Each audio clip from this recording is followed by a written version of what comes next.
నారదునికి ఇచ్చిన మాట గురించి చెబుతుంది. అప్పుడు శ్రీకృష్ణుడు ఏమంటున్నావు సత్యభామ? నన్ను నిజంగానే నారదునికి దాసుడిని చేయాలనుకుంటున్నావా?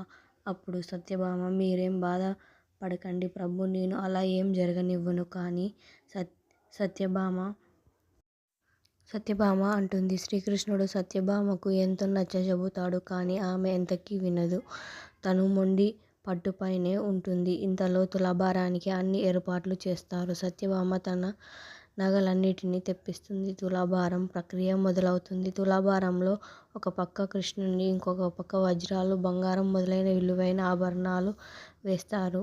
దీనిని చూడడానికి ద్వారకావాసులు అందరూ అక్కడికి వస్తారు. అందరూ సత్యభామ నారదునికి ఇచ్చిన మాట విని ఆశ్చర్యపోతారు.